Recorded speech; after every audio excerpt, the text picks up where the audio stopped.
नमस्कार दोस्तों, आपके लिए फिर से लाया हूँ एक नया वीडियो। देखो इस वीडियो के माध्यम से मैं आपको ये बताना चाहूँगा कि जिससे कि देखो कि आपको जो नज़र आ रहा है कि ये जो मैप है इसके अंदर से कम 8 से 10 क्वेश्चन बनते हैं। उनमें से देखो आप कोई ना कोई एक न एक क्वेश्चन ज़रूर आएगा, तो आप देखते हैं।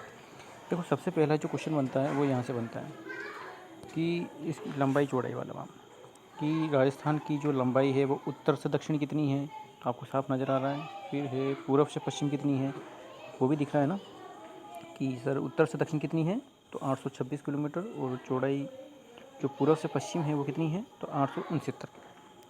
ठीक है। फिर देखो आप इसके बाद आपको नज़र आ रहा है कि बहुत सी बार ये क्वेश्चन पूछता है कि पूर्व से पश्चिम की ओर बढ़ते क्रम में जिलों के नाम बताइए। तो आपको साफ नज़र आ रहा है सर पूर्व से पश्चिम में। इसमें आप देख लो, आप पहला नाम किसका आ रहा है, सबसे पूर्व में। एक क्वेश्चन कभी देखो ये भी बनता है कि सबसे पूर्व में कौन सा जिला आता है, तो सर सबसे पूर्व में कौन सा है, तो धौलपुर है। दिख रहा ना आपको सामने, ये धौलपुर। उसके बाद अगर पूर्व सबसे पश्चिम में पूछे तो कौन सा जिला है, तो ये जैसलमेर।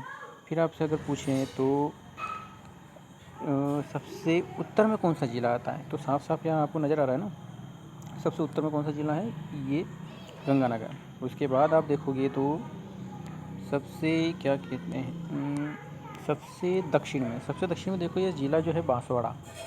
नज़र आ रहा है आपको साफ साफ, ये है बांसवाड़ा।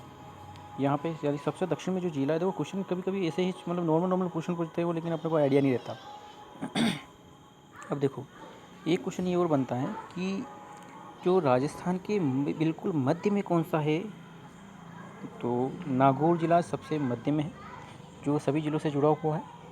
उसके बाद आपको बता दें कि एक क्वेश्चन मैंने कभी सुबह ही देखा था, उसमें एक क्वेश्चन आया था कि ऐसा ज़िला जो उत्तर से दक्षिण की ओर, मतलब जैसे कि आयताकार आकार में बना हुआ है।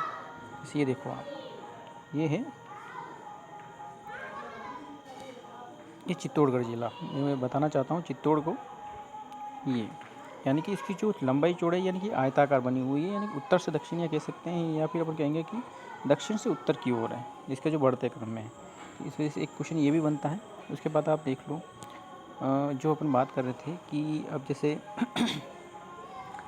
पश्चिम से उत्तर की ओर का ज़िला कौन से हैं, फिर है एक से पूर्व से पश्चिम की ओर कौन से ज़िले आ रहे हैं, जो देखो आप इसमें आराम से पोंछ करके देख सकते हैं। फिर ये देखो आप उत्तर से दक्षिण की तरफ कौन से ज़िले आते हैं, दक्षिण से उत्तर की तरफ कौन से ज़िले आते हैं, आराम से आप पोंछ करके देखिए। अगर आपको ये मैप पूरा अच्छी तरीके से आपको याद है, तो ये फाइनली है कि आप आसानी से कोई भी क्वेश्चन अगर कैसे भी पूछेगा तो आप बता सकेंगे। एक देखो एक क्वेश्चन ये बनता है कि ये उत्तर पश्चिम की ओर के जो ज़िले हैं वो बताइए। तो आपको खुद नज़र आ रहा है ना कि इसमें कौन कौन से ज़िले आ रहे हैं। एक देखो ये गंगानगर है, बीकानेर है, फिर ये जैसलमेर और ये जोधपुर।